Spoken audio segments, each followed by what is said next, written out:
Você está ouvindo Creep Metal Show com Sérgio Pires.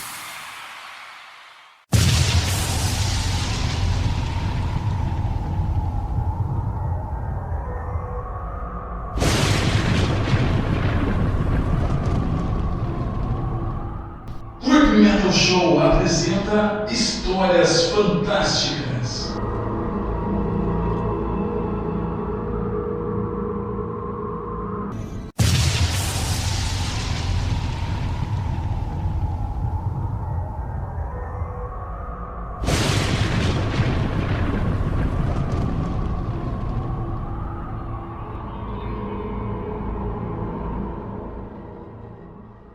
No topo do alto dos picos terrestres habitam os deuses da terra, e homem algum ouse dizer que os viu.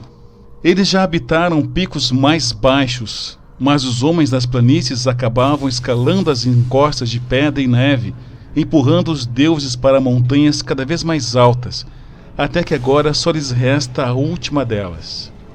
Conta-se que quando deixaram seus velhos picos, levaram consigo todas as marcas de sua presença, exceto uma delas que teriam deixado uma imagem esculpida na face da montanha a que chamavam Granek.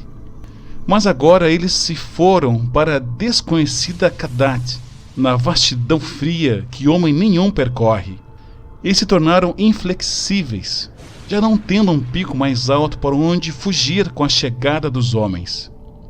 Ficaram inflexíveis, e se antes permitiam que os homens os desalojassem, agora proíbem os homens de ali chegar, ou tendo chegado, de partir. É bom que os homens nada saibam de Kadat, na vastidão fria, caso contrário tentariam imprudentemente galgá-la.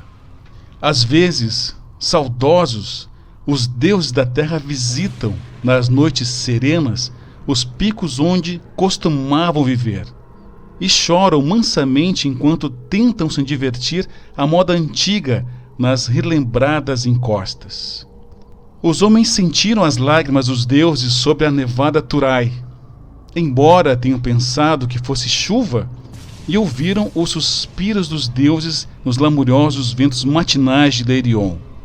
Em embarcações de nuvens, os deuses costumavam viajar, e aldeões sábios conhecem lendas que os levam a se afastar de certos altos picos à noite, quando o tempo está nublado, pois os deuses já não são afáveis como antigamente. Em Ultar, que fica além do rio Sky, habitava certa vez um velho ansioso para encontrar os deuses da terra. Um homem profundamente versado nos 7 livros críticos. Seu nome era Barzai, o sábio, e os aldeões contam como ele escalou uma montanha na noite do estranho eclipse. Barzai sabia tanto sobre os deuses que poderia contar suas idas e vindas, e adivinhava tantos de seus segredos que ele mesmo se considerava meio divino. Foi ele quem sabiamente aconselhou os burgueses de Ultar quando aprovaram sua extraordinária lei contra a matança de gatos, e quem primeiro contou ao jovem sacerdote Atal para onde vão os gatos pretos na noite de véspera de São João. Barzai era versado no conhecimento dos deuses da terra e ficara obcecado pelo desejo de ver suas faces. Acreditando que seu grande conhecimento secreto dos deuses o protegeria de sua ira, resolveu subir ao topo da alta e rochosa Hatekla, em uma noite em que os deuses ali estariam. Hatekla ficava distante, no deserto pedregoso além de Hateg, que lhe emprestou o nome, erguendo-se como uma estátua de pedra em um templo silencioso. Ao redor de seu cume esvoaçavam brumas eternas e tristes, pois as brumas são as memórias dos deuses, e os deuses amavam Hatekla, quando ali habitavam em tempos antigos. Frequentemente, os deuses da terra visitam Hatekla em suas embarcações de nuvens, espalhando pálidos vapores sobre as encostas enquanto dançam evocativamente sob o cume, imersos no clarão do luar. Os aldeões de Hateg dizem que é perigoso escalar Hatekla em qualquer momento, e mortal escalá-la à noite, quando pálidos vapores ocultam o cume e a lua. Mas Barzai não lhes deu atenção ao chegar à vizinha altar com o sacerdote Atal, seu discípulo. Atal era apenas o filho de um estalajadeiro e às vezes era tomado pelo medo. Mas o pai de Barzai tinha sido habitante de um antigo castelo, não trazendo, pois, nenhuma superstição popular em seu sangue, e apenas riu-se dos assustados aldeões.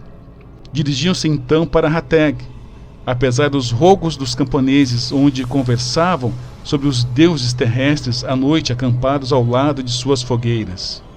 Viajaram durante muitos dias até avistarem ao longe a imponente Hatheclar, com sua auréola de brumas plangentes. No 13º dia, alcançaram a solitária base da montanha, e Atal falou de seus temores.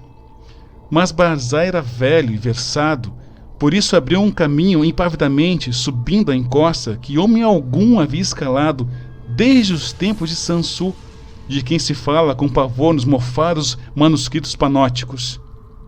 O caminho era rochoso e ameaçado por penhascos e desmoronamento de rochas. Mais tarde, o tempo ficou frio e nevoento. Barzai e Atal frequentemente escorregavam e caíam, enquanto desbastavam e progrediam penosamente com a ajuda de bastões e machadinhas. Finalmente, o ar foi se rarefazendo, o céu mudou de cor, e os alpinistas encontravam dificuldade para respirar, mas continuavam subindo e subindo, arduamente, embevecidos com a estranheza do cenário e arrepiando-se com a ideia do que aconteceria no cume quando a lua saísse e os pardos vapores os rodeassem. Durante 3 dias eles subiram, cada vez mais para o alto, rumo ao teto do mundo. Então acamparam para esperar o toldamento da lua pelas nuvens. Durante 4 noites, nenhuma nuvem apareceu, e a gélida lua brilhou através de uma tênue névoa plangente que rodeava o silencioso píncaro. Então, na 5ª noite, que era a noite da lua cheia, Barzai avistou longínquas nuvens densas ao norte e pousou-se de pé, com Atal assistindo à sua aproximação. Densas e majestosas, elas deslizavam, avançando lentamente, deliberadamente espalhando-se ao redor do alto cume, acima dos observadores e toldando-lhes a visão da lua e do pico. Durante uma demorada hora, os 2 espectadores ficaram observando o turbilhão de vapores e o céu de nuvens que se adensava incessantemente. Barzai era versado no conhecimento dos deuses da terra e ficou atento para escutar certos sons, mas Atal sentiu o calafrio dos vapores e o pavor da noite, assustando-se ainda mais. E quando Barzai recomeçou a subida e acenou vivamente para ele, Atal demorou a segui-lo. Tão densas eram as brumas que o caminho era árduo, e embora Atal finalmente o seguisse, mal conseguia enxergar a forma acinzentada de Barzai na sombria encosta acima sob o enevoado luar. Barzai avançava penosamente, muito à frente, e a despeito de sua idade, parecia subir mais facilmente que Atal, sem temer a inclinação do terreno que começavam a ficar íngreme demais para alguém que não fosse muito forte e ousado, nem se deter diante das largas fendas negras que mal conseguia saltar. E assim prosseguiram, galgando freneticamente rochas e precipícios, escorregando e caindo e ocasionalmente se assombrando com a vastidão e o terrível silêncio dos tenebrosos picos gelados e dos silêncios abismos de granito. De repente, Barzai sumiu da vista de Atal, ao escalar um terrível penhasco que parecia se projetar para frente, bloqueando a passagem de qualquer alpinista não inspirado pelos deuses terrestres. Atal estava muito abaixo, quando percebeu, intrigado, que a luz tinha ficado mais intensa, como se o desnublado pico e o enluarado ponto de encontro dos deuses estivessem muito próximos.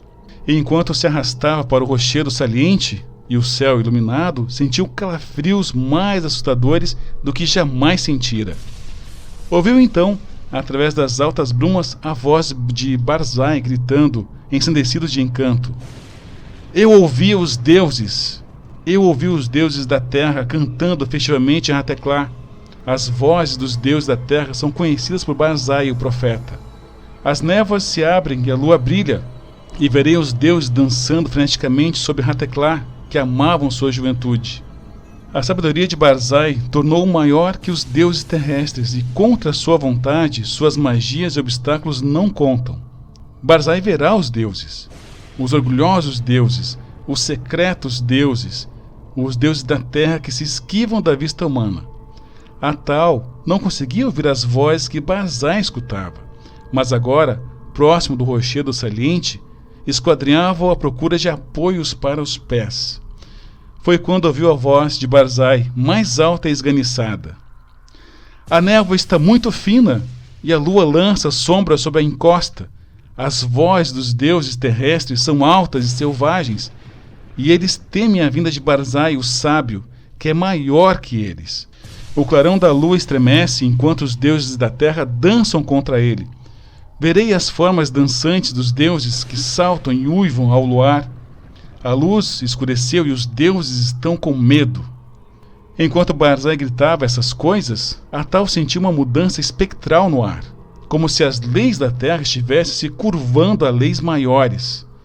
Pois, embora o caminho fosse mais íngreme do que nunca, a ascensão se tornara assustadoramente fácil, e o rochedo saliente mostrou-se obstáculo risível quando ele o alcançou e se arrastou perigosamente para cima, percorrendo a sua superfície convexa. O clarão da lua misteriosamente desaparecera, e quando Atal mergulhou nas brumas superiores, ouviu Barzai, o sábio, guinchando nas trevas. A lua escureceu e os deuses dançam dentro da noite. Há terror no céu, pois sobre a lua desceu um eclipse não previsto em nenhum livro dos homens ou dos deuses terrestres. Paira uma magia desconhecida em Hatheclá, pois os gritos dos assustados deuses transformaram-se em risos, e as encostas de gelo se lançam interminavelmente aos negros céus para onde mergulho. Enfim, na pálida luz eu vejo os deuses da terra. Atal, deslizando agora de modo vertiginoso para o alto, sobre precipícios inconcebíveis, ouviu então, na escuridão, um riso apavorante misturado com um grito como homem algum jamais ouvira, exceto nos pesadelos indescritíveis. Um grito que reverberava o horror e a angústia de toda uma vida fabulosa condensados em um instante atroz. Os outros deuses! Os deuses dos infernos exteriores que guardam os frágeis deuses terrestres. Volte, não olhe, não olhe! A vingança dos abismos infinitos, este maldito funesto abismo, piedosos deuses da terra, estou caindo no céu. E enquanto Atal, de olhos cerrados e ouvidos tapados, tentava saltar para baixo, vencendo a pavorosa sucção das alturas desconhecidas, ressoou em Hatheclá aquele fabuloso estrondo de trovão que acordou os pacatos aldeões das planícies e os honestos burgueses de Hateg, Nir e Utar, e levou-os a avistar, por entre as nuvens, o estranho eclipse da lua que nenhum livro havia previsto. E enquanto a lua finalmente apareceu, Atal estava a salvo sobre as neves inferiores da montanha, sem nenhum vislumbre dos deuses terrestres ou dos outros deuses. Está contado nos mofados manuscritos panóticos que Sansu nada encontrou, exceto rochas mudas e gelo, quando escalou Hatheclá, na juventude do mundo. No entanto, quando os homens de Utar, Nir e Hateg venceram seus temores e galgaram os assombrados precipícios à luz do dia, em busca de Barzai, o sábio, encontraram gravado na pedra nua do cume um curioso e ciclópico símbolo, como se a rocha tivesse sido riscada por algum titânico cinzel. E o símbolo era igual a um que os estudiosos tinham identificado naquelas partes assustadoras dos manuscritos panóticos. Eram antigas demais para serem lidas. Isso foi o que encontraram. Barzai, o sábio, eles nunca acharam. Nem pôde o santo sacerdote Atal ser jamais persuadido a orar pelo descanso de sua alma.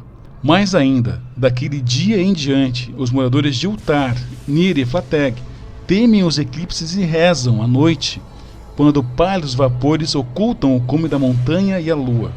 E acima das brumas que envolvem Hatheclá, os deuses terrestres às vezes dançam saudosos, pois sabem que são seguros, e amam ver da desconhecida Kadat em embarcações de nuvens e brincar à moda antiga, como faziam quando a terra era jovem e os homens não se atreviam a galgar lugares inacessíveis.